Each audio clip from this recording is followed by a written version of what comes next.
I'm really happy to introduce Jeff Shavitz. Jeff Shavitz, like many of you, was working in the financial services industry.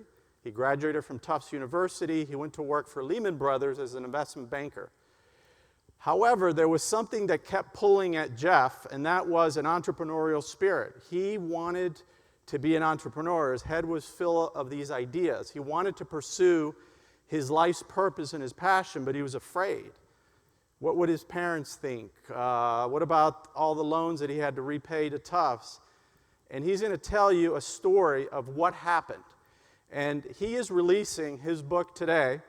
It's called Size Doesn't Matter: Why Small Businesses, Big Businesses Profit Now from the Small Business Boom. And I have signed the first copy of the book. And all of you are going to have access to that book. All you got to do is go to joinalpha.org, joinalpha.org, and for today, tomorrow, you'll be able to download the book, which you could also buy at Amazon for $20, or you could download the book for free right now while he's giving his talk, after his talk. It's an awesome book. I have read it. And with no further ado, Jeff, come on out.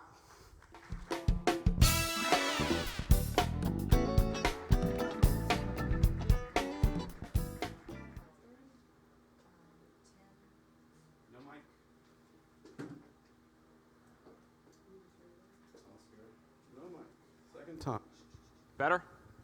Great, thank you. Okay. I want to also thank Lori Ruff. It's been terrific to work with the past couple of months getting organized for the event. And as Charlie said, let's see if this thing works now. There we go. The title of my talk is Align Your Purpose, Passion, and Career. And I think we've all been through, this. My 10-year-old, I have 3 children, 17 going to college in a few weeks, 15-year-old and a 10-year-old son. He found this photograph. He said, "Dad, please use it for the presentation." So how do you say no to a 10-year-old? But I think what it showed me is that we all have a highway into our life. And there's detours, there's turns, there's straight paths. And at the end of the journey, we hopefully come to the balloons at the end. No one has a straight path. We all have detours. And if anyone hasn't had a detour in their personal life, their professional life, raise your hand. Right. I want to work for you. That's good. Have no detours. Now, it's hard. There's a lot of ups and downs, good and bad. And while I was putting this together, and the whole concept of alignment means a lot of things. To straighten, to fix, to adjust. I think purpose, passion, and career, those words are pretty self-explanatory. We're all looking for that, quote, perfect life. And I have a friend back in New Jersey. I'm from this area. I'm from New York. I used to work in the city for about 15 years on Wall Street. Then I changed my career path, which I'll tell you about in a few minutes. I have a friend, and I'd say to her, "Hey, Julie, how are you today?" And she would say, "I'm amazing. I'm outstanding. I'm great." I wanted to kill her. Just say I'm fine. A real simple answer. But she really had no introspection into her life because, unfortunately, a few years ago, she did get divorced. And it was all during this time, and she really never had the courage to speak to herself about what was going on deep down. And I think it's that introspection and those aha moments in your life that will define the future of your path. As Charlie said, I like to say I went to school in Boston. People then think, oh my God, did he go to Harvard or MIT? I didn't. I went to a small school called Tufts University. That was a joke for some people. This is not, I guess Daniel's funnier. Came out of school, investment banking was very hot in 1988, and it still is today. I thought Lehman would be sort of my future. I joined the investment banking group, did corporate finance, mergers and acquisitions, and then I got put into the real estate group, which seemed kind of cool at the time. And we were working on billion-dollar properties, $500 million to $1.5 billion assets. We sold Rockefeller Center, and I was the analyst. I was the junior guy. No one ever saw me. I wrote this offering memorandum. Had all the qualitative information, the quantitative information. We ended up selling the the property, literally a few blocks from here, to Mitsubishi. And at that time, we started popping champagne, and I really, at a 23-year-old guy, I would have preferred like a six-pack of beer. I didn't need Dom Perignon champagne. Another joke, thank you. It's a tough crowd. I also got a Mont Blanc pen with my name engraved in it, which I lost about 2 months later, so I got nothing. And I started saying to myself, how do I really feel? Do I feel fulfilled? We just closed one of the biggest real estate properties in the world. My bosses were, getting accolades everywhere, and I didn't feel good inside. So, let me see where that went. So I was working in, again, my son found this photograph. I was working in this beautiful office overlooking the Statue of Liberty, and I said to myself, I've got to make a change. I had been accepted to business school here in New York. My bosses at Lehman were suggesting I would be promoted to an associate without going back to business school. And I was on that sort of that fast track to, whatever that means to get ahead in my professional career. At that time, I met my girlfriend, who is now my wife, and she was making about $17,000. I chose to go from that office to this office. And I started my first company in a little cubicle on 28th and Park Avenue South. And it was really cool telling all my friends, I'm on Park Avenue. Thank God they never came to my office and saw where I worked, but that's really what it looked like. So my wife, girlfriend at the time, worked for the National Basketball Association. And I love sports, so I really didn't care what she looked like and how her personality was. I was going to marry her for the tickets, which I subsequently did. And she's not here today, so just don't tell her that. But our prenup was just don't leave the NBA. And she did after our first child was born. What's funny was my college housemate was David Stern's son. So I've had a basketball connection for quite some time. But through her, I met a Chinese gentleman who had he was sourcing hundreds of thousands of promotional products. And I was still at Lehman at the time. And the item that I had found through him was a white pair of paper binoculars.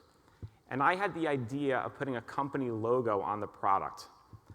So through my wife's connections, and I love sports, made a bunch of cold calls. I was working 80 to 100 hours a week, which is really not fun to sleep in the office every 10 days. And I got to the National Football League. And I ended up selling, it's on the picture, I created this folding binocular. And I called the company Spectaculars.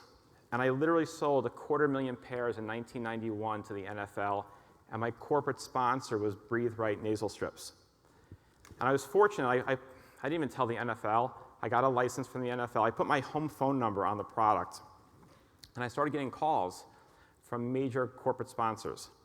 So I went to my bosses at Lehman, this was all sort of happening at the same time, and I said, hey, I want to start a paper binocular company. And they go, are you like effing nuts? And I said, I want to try it. I'm just not feeling it, feeling the whole, the vibe. I don't want to become an investment banker. I'm not saying it's good or bad. I didn't feel it. And it's all about your personal journey. You have to align how you feel. A lot of my friends have stayed in banking, and they absolutely love it. I know a lot of the sponsors here for Alpha are in banking. Ended up starting a company called Spectaculars. And I started inventing promotional products. And this is an item I called Action Inflatables. We were voted the most unique item in the world in 1992, where I created a little bag, and you hit the bag, and an item self-inflated. And I had lots of pornographic companies start calling on me. And I almost did a greeting card for bachelor parties, and I guess you can figure out what was going to come out. But it never happened. So did this, and then from this one product, I started calling on CNN Sports, got word that I made these binoculars, and it was actually Turner Sports. And then they said, hey, do you make t-shirts and hats and other promotional merchandise? And I never heard of, it's called advertising specialty. I never heard of other, like the stuff that they give out, the bags. There's a whole thing, I think Napoleon Hill said something like, opportunity is where you're at right now. I had this opportunity to source other products for CNN. And I said yes. And I had no idea what I was doing. So I started a company. I transferred the company from Spectaculars to a company called Maricom Marketing. And I became a full-service promotional marketing company focused on sports and entertainment, because I love that world. But then we became more of a general company. I grew the company from 1 person to about 30 people. We had an office in London and an office in Hong Kong. And not to really impress you, but it was a fax machine in those 2 locations at my friends' apartments. But the letterhead looked really cool when it. But about opportunity, and I really believe this. Getting back to the first slide about the journey, the opportunity was I had a chance to then start selling other products. I think here, the opportunity is for me to meet you and vice versa, and to meet each other. And when I think about, I put 1 slide about networking, because I think conferences like ALPFA and others pose an incredible opportunity that most people don't use properly. And my 1 thing about networking is that you can't just come to an ALPFA meeting and then tomorrow you're going to get a job offer from XYZ company. So I'm actually writing a book I'm on my 4th book right now. My kids think it's kind of funny I'm an author, because it's all like stuff, just made up stuff in my brain. And they don't even come to me for my English homework. They come to my wife for English homework, and I think I write better than she does. But I coined ROI. We all know about return on investment. I think networking is ROT, return on time. And it's how you use that time to cultivate a relationship. And it may take you 2 years from now to create the opportunity for a new position or for a new opportunity. But don't give up on the networking. I think and people don't want to just see you network and then give out like 50 business cards. It's creating a relationship with somebody. This is a quote I found on the internet. You will never feel truly satisfied by work until you are satisfied by life. When you feel good inside, it emotes outside, and vice versa. You can't fake it. You can fake it for a day, but you can't fake it too much longer. This is a video that I'm in a group called Young Presidents Organization, and we're a worldwide organization. I'm in the Miami chapter, and I'm also very happy to be here to escape. It's about 100 degrees right now with 1,000% humidity in Florida, so I love being in New York. So just give me a good review so I can come back next year if you have it here. This is about a 2.5-minute video. It talks about leadership, and I think it's just a very interesting video. Just listen, there's audio as well, and then we'll talk about it in a second.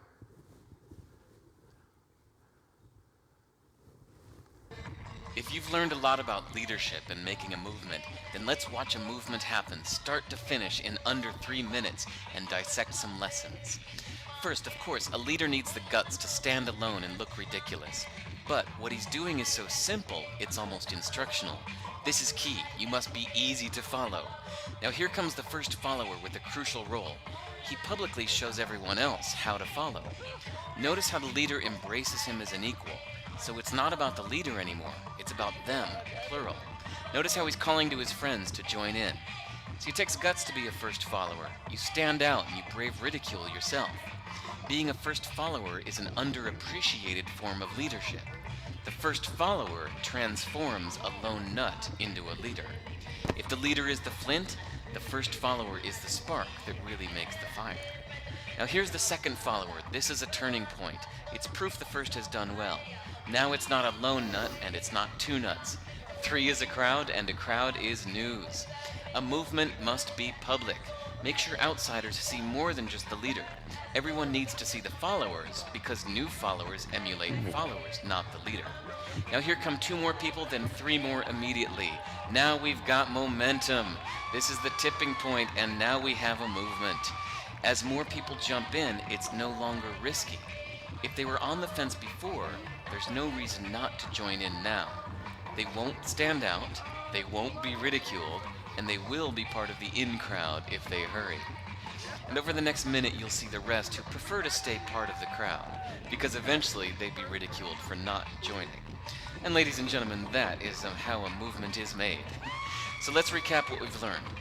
If you are a version of the shirtless dancing guy, all alone, remember the importance of nurturing your first few followers as equals, making everything clearly about the movement, not you. Be public, be easy to follow. But the biggest lesson here, did you catch it? leadership is overglorified. Yes, it started with the shirtless guy, and he'll get all the credit, but you saw what really happened. It was the first follower that transformed a lone nut into a leader.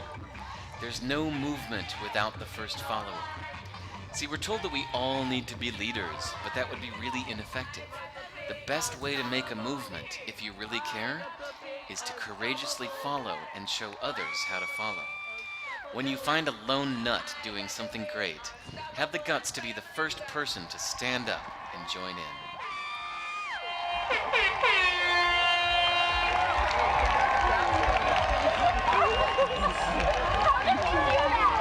I think that's it. I think it's a very powerful video.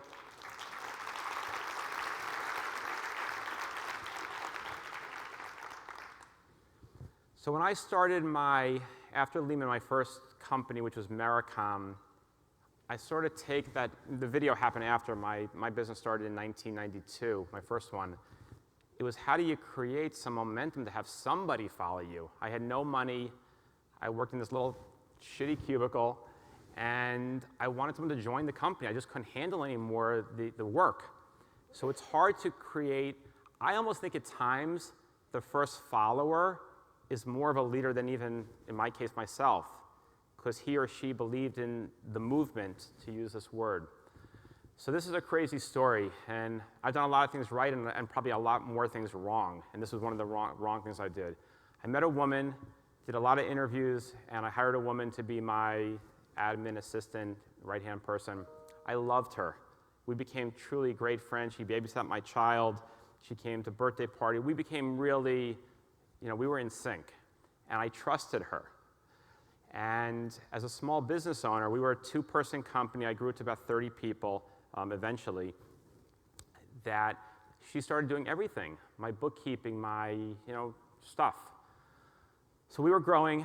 We got to about, in our world, about $8 million in sales, which in our world, every item costs about 50 cents a dollar. So it was a real business within promotional products.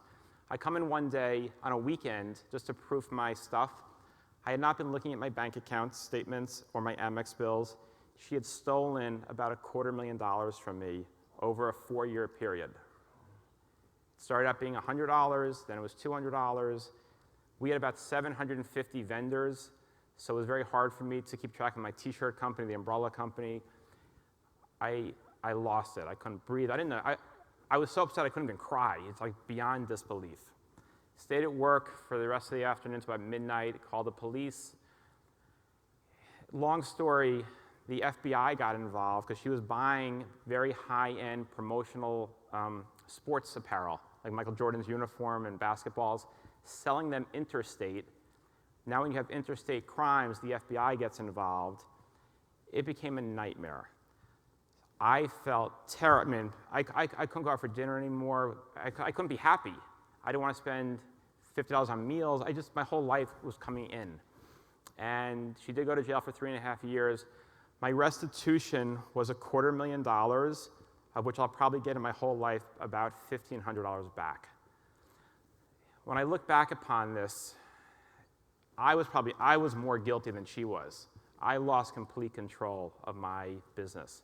I was out there selling, nurturing relationships. I lost control of the inside.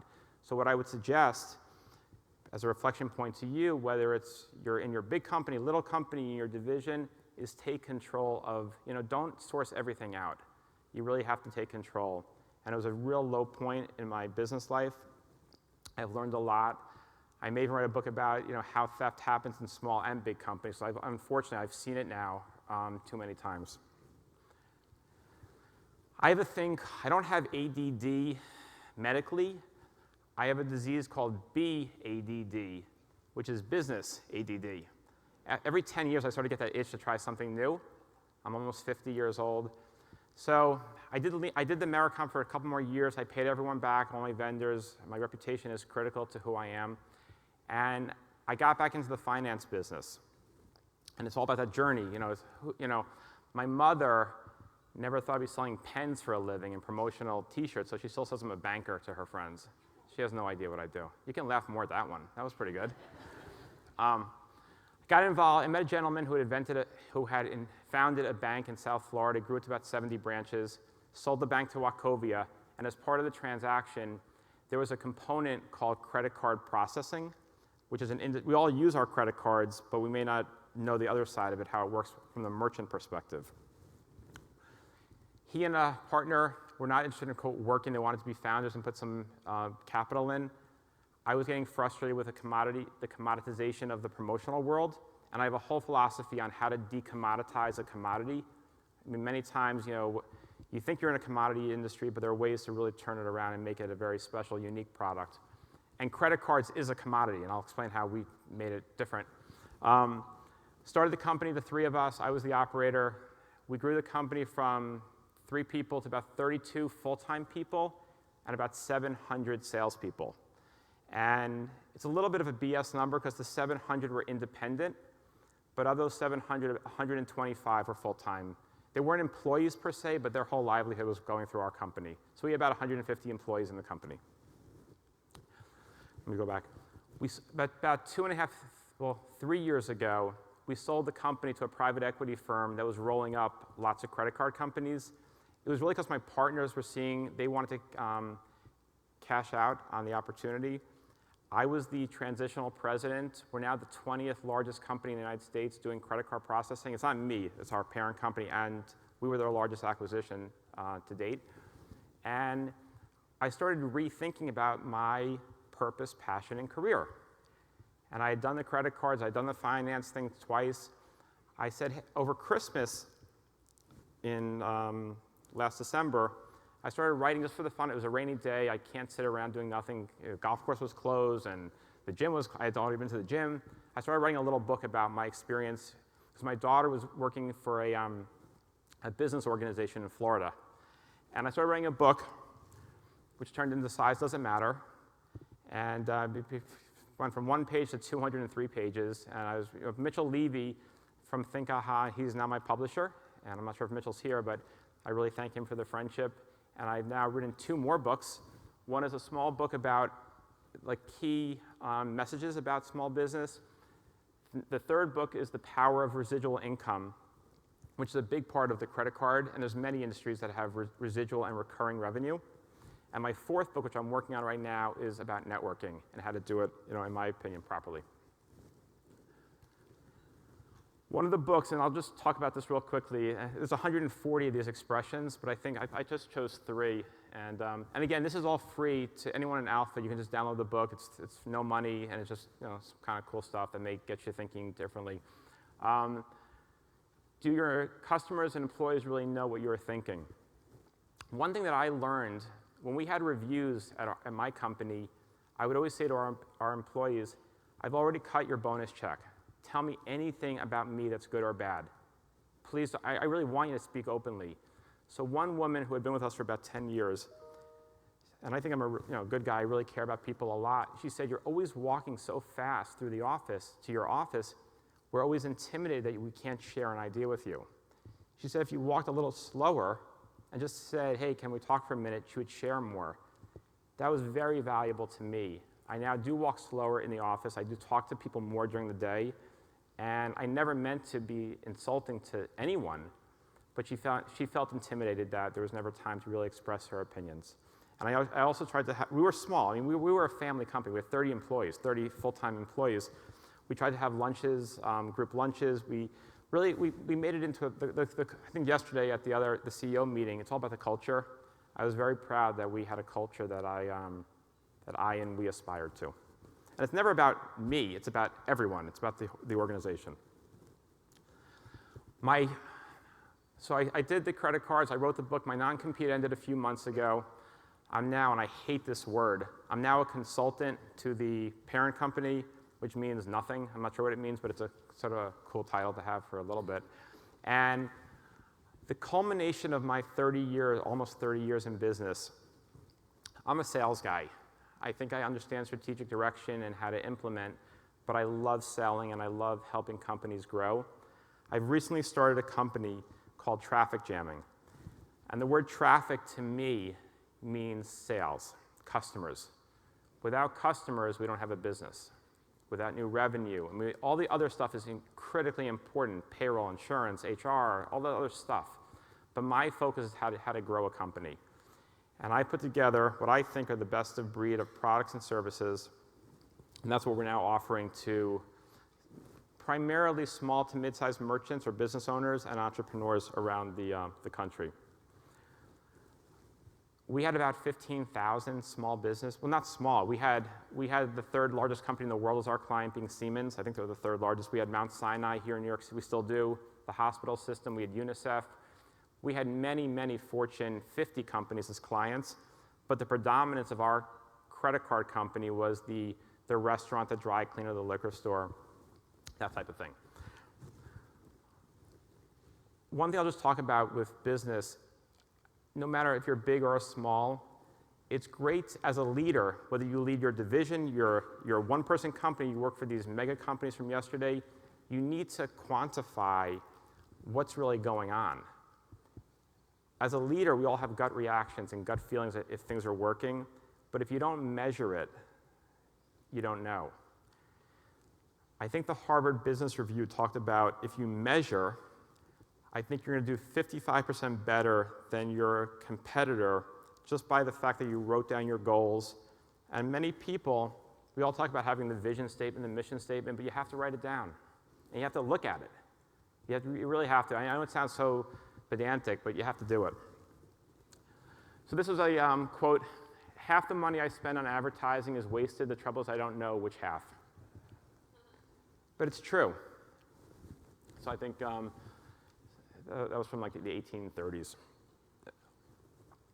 This is just, I'm not going to go into the whole graphs, but this is all about just understanding how you do in a local market, in a national market, within a subset of that market. Do you talk to your customers? I mean, so many times we as business owners need to get out there more. It's not wasting a day. I think you can learn more by being out of the office than by being in the office.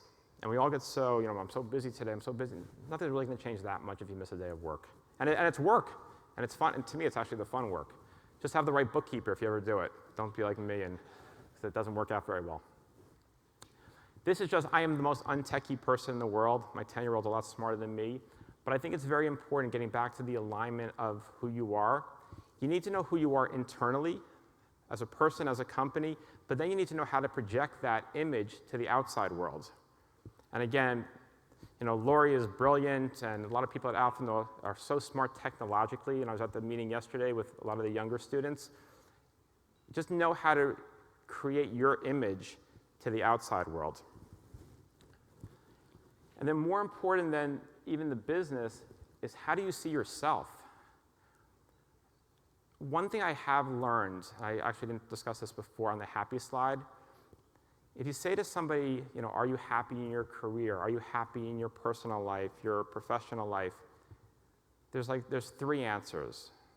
There's yes, there's no, and there's maybe. You got to take out the maybe.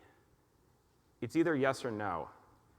You can't say, I think I'm happy, I'm sort of happy. It's either yes or no. And I think if you're hedging to the no, you're not happy and you should make change or consider change. Don't quit your jobs, don't quit your personal lives, don't quit your relationships, but you have to really be introspective. So I think this slide talks about you, your brand of who you are deep down. I could have stayed at Lehman and made, a good living, and, I didn't want to do it. And I had other challenges. There's no perfect way to do this, and everyone has to do it for themselves. What really gets me the most excited, and this is not, no one's here from my family, is I have two daughters, a son who's lucky to have two older sisters because there's a lot of good-looking girls running around our house all the time, and my wife of 25 years. I love golf, I love to travel, but this sounds so I love people. I really enjoy, and that's what I would love. You shoot me an email, call me. I'm so approachable, and I love learning from you, whether you're in a big company now, small company, you're starting up a business. I can learn more from you, I promise you, after this conference. So I left about 10 minutes for any Q&A. If anyone asks a good question, like a really good question, you get a signed book. If anyone asks a bad question, you get a signed book. And if you ask no question, you get the PDF of the book. So that's the scoop. So any questions?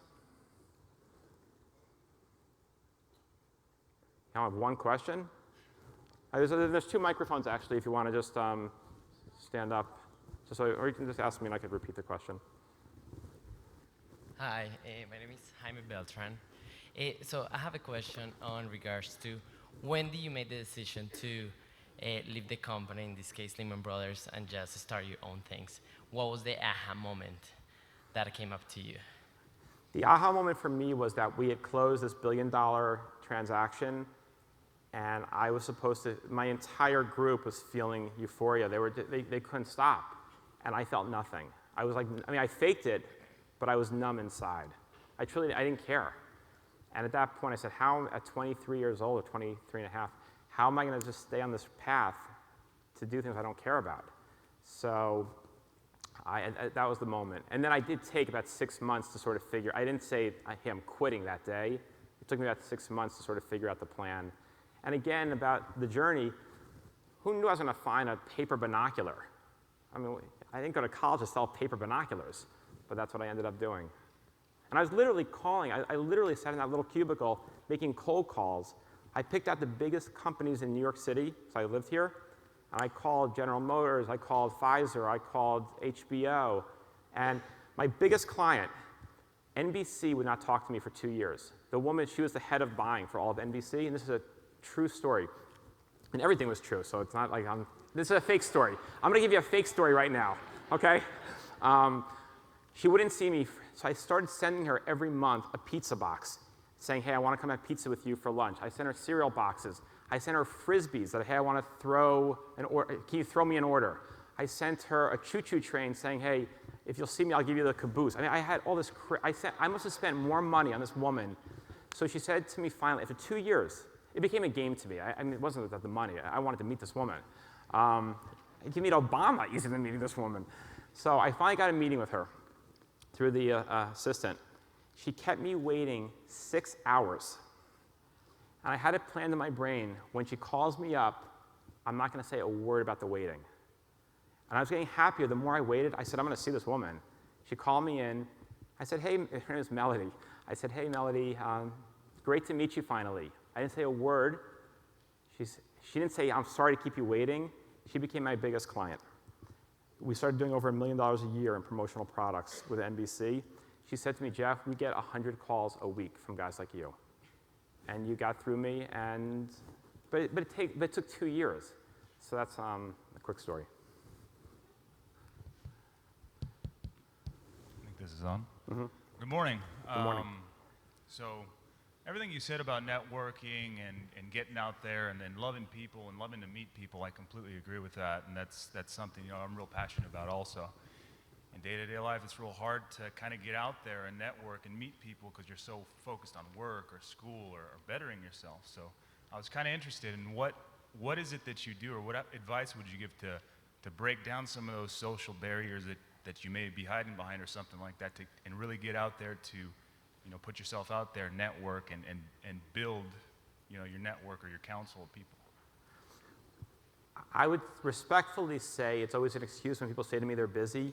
Like, I go crazy when people say I'm too busy to return a phone call. You're not that busy. You're in the car, you pick up a cell phone, you call somebody back. I will always call someone back within 2 days. So if you don't all call me tomorrow, but I will get back to you.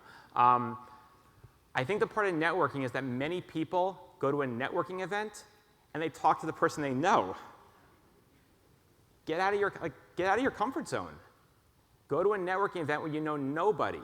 So a lot of my friends will go like 2 or 3 people together. They'll go, 2 guys, 2 women, whatever. They all go. They sit in the corner. They order their drink, and they leave an hour later, and they met nobody.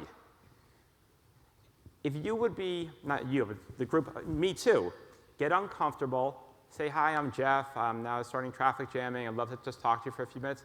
The other person wants to meet other people also, but they're scared. So I think that's what you have to do. And I think also you have to be very strategic on how you want to network. So if you're interested in whatever, find that kind. Don't just go, like I have friends who go to these BNI, it's a great organization. I'm in a group called YP. I was in a group with Charlie called Tiger 21. There's all different types of groups out there. I also think networking can be fun. Join a cooking class. Join a golf league, a tennis league. I mean, there's so many ways to network, but don't make it uncomfortable for yourself. You are who you are, and that's what I would suggest. Thank you. Sure. Hi, Alex Almonte. 2 quick questions. One that I think everyone has is, how do we download the book? What's that? How do we download the PDF? I have no idea. No. So someone should No, probably I answer thought that. Lori's going to send, I'm with Charlie, it's Alpha. Joinalpha.org, and then there'll be a download there. If not, the LinkedIn group, which I know is not all of Alpha right now, but there's a predominance of people on the LinkedIn group. If not, just shoot me an email, literally. And one thing that would actually help me, just as I think as a salesperson, if you don't ask for the sale, you don't get the sale. One thing I would really appreciate, because I am like a new author, is just if you could ever go on to, and it'll cost you no money, go on to Amazon, just give me like a 5-star review, write some BS thing that, hey, the book is great. Even if you haven't read it, just write something really good about it. That would help me. Join my Traffic Jamming LinkedIn page and my Facebook page. And it'll cost no money, and I would appreciate that a lot. Great. Yeah, Now the second real question. So I, like you, have this entrepreneurial drive. I've started a couple of companies with varied levels of success and a lot of learning along the way. But my question to you is, along the lines of purpose and passion, how do you know that the business idea is the right idea? How do you figure out that a business idea that you want to pursue is aligned to your purpose and your passion? Great question. I love sports, love sports. You can't always find, let's say I love basketball. My wife was fortunate. She got into the NBA and she became the director of marketing, so she had really rose through the ranks. It's hard many times to align what you love as the avocation with your business career. I truly believe that business is business. I didn't buy an exterminating company or a window company, but I really believe deep down you can buy or start any company if you use the same principle. Business is business. Yesterday, the railroad CEO, he's running a business versus the banker versus the insurance company versus what I've done. So I think many times people always try to find, hey, I love this. In my personal life, I want to find a business for that. I think many times that fails. I think you need to find a good business. Whether you start it, you buy it, you understand the financials. I also think many times, like I screwed up big time with my bookkeeper, but I think you need to surround yourself with really, really smart people with skill sets that you don't have. So I love this term, new business development. It's sales. So I was always saying I'm in new business development, and but you need to really surround yourself with people that have the other skill set. So I spoke to, when I was looking and getting frustrated at Lehman, I had business brokers, but then I did find this one little product. Starting a company from scratch is very different than buying into a company. I think buying a small, like I always say to my wife, we have fired our pool cleaner in Florida 3 times in the past 4 years. My next company, maybe I'm not even kidding about this, is starting a pool cleaning company because I would do it so well. I'd write thank you notes every week. I'd be on time. I'd be professional. There's so many things you can do. And that's my whole idea about decommoditizing a commodity. There's so many ways. Who writes thank you notes anymore? I did. I still do. So there's like little things like that that really change and make you more special. Interesting. Thank Hope you. that helps. Yeah. Hi, how are you? Oh, that's super loud. I'm Naisla here representing the Charlotte chapter, and through your whole presentation, I noticed there's a trend. You have wins and you have obviously some fails. What is the one thing you tell yourself to find that courage that you need to keep going? That's a great question. I am very, very lucky because when I lost that $250,000, which I didn't have, that money, I have an incredible support system. I come from a very, very close, I have a brother and my parents. My wife never like said, hey, you're a jerk, you screwed this whole thing up. She said, hey, we'll get it back. And we honestly, I had the $50 to spend for dinner, but we didn't go out for dinner for 9 months just because I didn't want to be seen in public. I was so embarrassed by what happened that I, as a relatively smart person, could screw this whole thing up. And I had 25 employees. at my other company, and a mistake that I made, another mistake that I made, and I was younger, I was 27 years old, I didn't share a lot of information with my employees. I think in hindsight, as I got more mature, I started sharing more. Hey guys, because I was so, like in my office always with a closed door, people started thinking so much stuff, like what's going on with Jeff? Why is he not talking to us anymore? I would suggest, big company, small company, is really have open lines of communication with your reports, higher and lower. So I think my support system, my wife is an incredible woman, and her support and not letting me say, because I could have gone back to Lehman. I mean, Lehman actually, I'm very close still with my managing director. He actually became the deputy mayor of New York City. He became he is very successful, in a business context. We're still very close friends, but I just wanted to keep on trying. And I wasn't going to give up at 28 years old, 29 years old. But I think the support's critical. All right, thank you. Sure. Last question. Last question, thank you. My question is regarding the video, you know how you have followers. How do we know that we have a follower? Because maybe we have that mind of being entrepreneur to, creating things.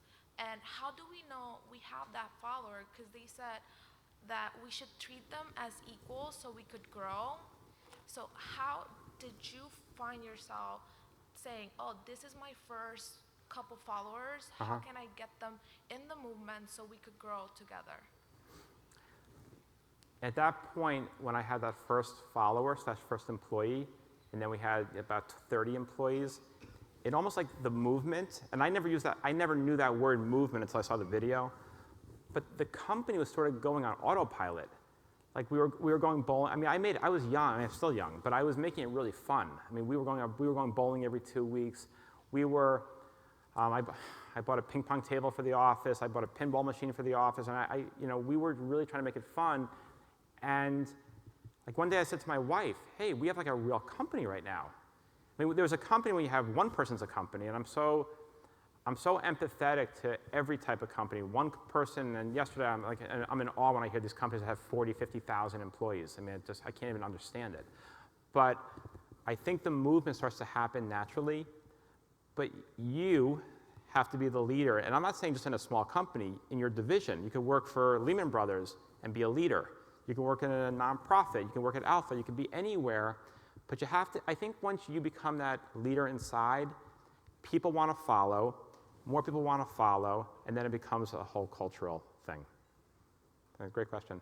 Thank you very much. I was really excited to be here. Thank you.